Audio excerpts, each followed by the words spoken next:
Hello friends, कैसे हो? उम्मीद है आप बहुत अच्छे होंगे। तो आज के इस वीडियो में मैं आप सभी को इस समीकरण कैसे हल करते हैं बहुत ही आसान तरीके से इस वीडियो में आप सभी को यहाँ पर सिखाने वाला हूं। क्योंकि जो हमारे छोटे छोटे मेरे प्यारे भाई होते हैं उनको यहाँ पर समीकरण हल करना नहीं आता है, आज उनके लिए वीडियो बनाया जाए। तो आइए दोस्तों, हम क्या करते हैं, हम लोग यहाँ पर सीख लेते हैं यहाँ पर समीकरण को कैसे हल किया जाता है। तो सीख लेते हैं साथ में मिलकर, ठीक है ना। चलिए, हम आपके लिए यहाँ पर तीन तीन समीकरण लेकर आए ताकि अच्छी तरह से आपको यहाँ पर समीकरण को हल करना आप सभी को यहाँ पर सिखा पाऊंगा। चलिए, तो आपको यहाँ पर समीकरण को हल करने से पहले आपको यहाँ पर जानना पड़ेगा यहाँ पर पंचांतर का नियम, क्योंकि यहाँ पे समीकरण को हल करने के लिए आपको यहाँ पर पंचांतर का नियम आपको यहाँ पर लगाना पड़ता है। चलिए, मैं आपको यहाँ पर बताता हूँ, ठीक है। देखो, पंचांतर का नियम क्या होता है, ध्यान से देखना मेरे प्यारे भाई। देखो, अगर कोई संख्या इधर क्या है, प्लस में है, कोई संख्या प्लस में है तो बराबर को उस तरफ जाएगी, क्या हो जाएगा, माइनस हो जाएगी। अगर कोई संख्या इधर माइनस में है मेरे प्यारे भाई, बराबर को उस तरफ भेजेंगे तो क्या हो जाएगा, प्लस में हो जाएगा, ठीक है ना। अगर कोई संख्या यहाँ पर क्या है, गुणा के रूप में है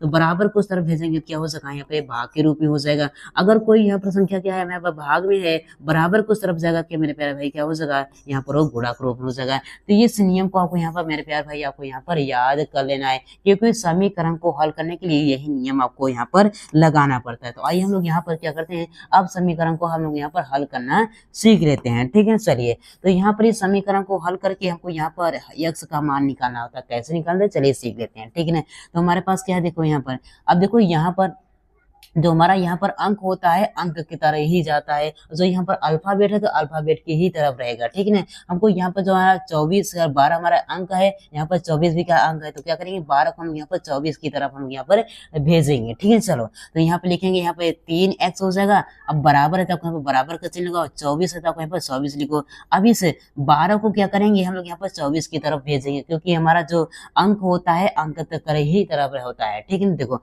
अब देखो यहाँ पर 12 क्या है, हमारा प्लस में है, तो हमको प्लस में इधर रहेगा तो उधर जाएगा क्या, माइनस हो जाएगा। तो यहाँ पर क्या हो जाएगा, माइनस में है हमारा 12 हो जाएगा, ठीक है। अब इसको घटा लेते हैं, यहाँ पर 3x रहेगा। अब देखो यहाँ पर 24 में से 12 को घटाएंगे तो क्या रहेगा, बचेगा मेरे प्यारे भाइयों, तो यहाँ पर ये 12 बचेगा, ठीक है ना। हमको किसका मान निकालना है, हमको यहाँ पर इस x का मान निकालना है। तो क्या करेंगे, यहाँ पर x लिखेंगे, बराबर है तो बराबर लिखो, और 12 है तो 12 को लिखना, ठीक है ना। अब देखो यहाँ पर x के साथ 3 क्या है, गुणा के रूप में है, गुणा के रूप में है, उधर भेजेंगे क्या, यहाँ पर भाग के रूप में हो जाएगा, मतलब बटे के रूप में हो जाएगा। तो यहाँ पर क्या, यहाँ पर 3 हो जाएगा। अब इसको काटेंगे, हमारा आंसर आ जाएगा, यहाँ पर 3 चौक कितना हो जाएगा, यहाँ पर ये 12 हो जाएगा। तो हमारे पास यहाँ पर x का मान क्या मिला मेरे प्यारे भाई, यहाँ पर x का मान हमारे पास यहाँ पर 4 मिला। तो इस तरह से क्या करते हैं मेरे प्यारे भाइयों, हम लोग यहाँ पर समीकरण को हल करते हैं। उम्मीद करता हूँ मेरे प्यारे भाई आपको समीकरण को हल करना आ गया होगा। आइए हम लोग यहाँ पर सीख लेते हैं और हम लोग यहाँ पर कुछ एग्जाम्पल लिए है, ठीक है। चलिए, अब देखो यहाँ पर इसको भी हमको यहाँ पर क्या करना है, हल करना है। तो आपको क्या करना है,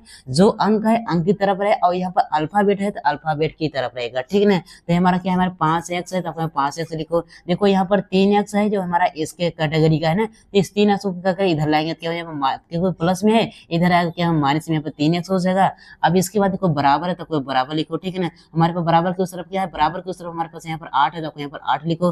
अब देखो इस प्लस को क्या करेंगे, बराबर को उस तरफ भेजेंगे, क्योंकि जो हमारा अंक रहेगा अंक की तरफ रहेगा और अल्फाबेट रहेगा अल्फाबेट की तरफ रहेगा, ठीक है ना। तो यहाँ पर प्लस में क्या 2 है, तो बराबर को उस तरफ जाकर यहाँ पर माइनस में, क्योंकि प्लस में रहेगा तो उधर जाकर क्या माइनस हो जाएगा, तो यहाँ पर माइनस में आपको यहाँ पर 2 लिख देना है, ठीक है ना। चलो, अब इसके बाद हम लोग इसको कर लेते हैं। अब देखो यहाँ पर 5x में से 3x को घटाएंगे तो क्या बचेगा, हमारे पास यहाँ पर ये 2x बचेगा, क्या बचेगा, 2x बचेगा, बराबर है तो फिर बराबर करो। यहाँ पर 8 में से 2 को घटाएंगे तो क्या बचेगा मेरे प्यारे भाइयों, यहाँ पर 6 बचेगा, तो यहाँ पर 6 लिख देना है, ठीक है ना। हमको किसका मान निकालना है, हमको यहाँ पर x का मान निकालना है। तो आपको यहाँ पर x लिखो, बराबर के बाद क्या है मेरे पास 6, तो आपको 6 लिखना है। हमको यहाँ पर, अब देखो यहाँ पर 2 क्या है, x के साथ यहाँ पर 2 क्या, गुणा के रूप में, उधर भेजेंगे क्या है, बटे में, मतलब भाग के रूप में हो जाएगा। तो यहाँ पर क्या है, यहाँ पर बटे में यहाँ पर 2 हो जाएगा। अब इसको काटेंगे, 2 1 हम 2 हो जाएगा, 2 3 क्या है 6 हो जाएगा। तो हमारे पास यहाँ पर x का मान क्या मिला मेरे प्यारे भाई, यहाँ पे 3 मिला। तो ये क्या हो जाएगा, हमारे यहाँ पर ये x का मान हो जाएगा। तो इस तरह से क्या करते हैं मेरे प्यारे भाइयों, हम लोग यहाँ पर समीकरण को हल करते हैं। आइए हम लोग यहाँ पर एक और समीकरण को हम लोग यहाँ पर हल करते हैं। इसको क्या करते हैं, हम लोग यहाँ पर थोड़ा सा छोटा कर देते हैं और यहीं पर कतो रख देते हैं, ठीक है ना। चलिए, ठीक है ना, इसको हम उठाकर यहाँ पर रख देते हैं। चलो, आइए हल करते हैं। अब देखो यहाँ पर क्या है, हमारे पास 6y है तो आपको यहाँ पर 6y लिखो, ठीक है ना। अब इसके बाद देखो यहाँ पर देखो बराबर को उस तरफ क्या भी है 2y है, तो क्या करेंगे इसको यहाँ पर y की जगह पर y के बगल में हम लोग यहाँ पर लाएंगे। देखो उधर क्या प्लस में, इधर क्या है, इधर हो जाएगा क्या है माइनस में, यहाँ पे ये 2 हो जाएगा। अब बराबर है तो आपको बराबर लिखो। देखो बराबर के उधर क्या है, बराबर के उधर हमारे पास 15 में है ना, तो आपको 15 लिखो, ठीक है ना।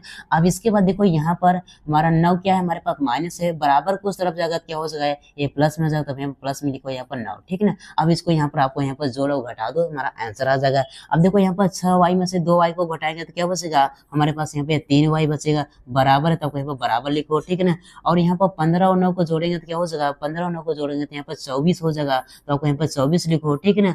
अब इसके बाद हमको किसका निकालना है, हमको यहाँ पर y का मान निकालना है, तो आपको क्या करना है, y आपको यहाँ पर लिखना है, बराबर क्या, बराबर को उस तरफ क्या है हमारे पास यहाँ पर 24, आपको यहाँ पर 24 लिखो, ठीक है ना। अब इसको 3 क्या गुणा के रूप में उधर भेजेंगे, क्या यहाँ पर भाग के रूप में हो जाएगा, तो यहाँ पे क्या हो जाएगा, नीचे हमारे पास 3 हो जाएगा। अब इसको काटा, हमारा आंसर आ जाएगा। तो यहाँ पर 3 कम 3 हो जाएगा, 3 8 कितने पर 24 हो जाएगा, तो यहाँ पर 8 लिखो। अब इसको y का मान हमको क्या मिला मेरे प्यारे भाई, यहाँ पे 8 मिला।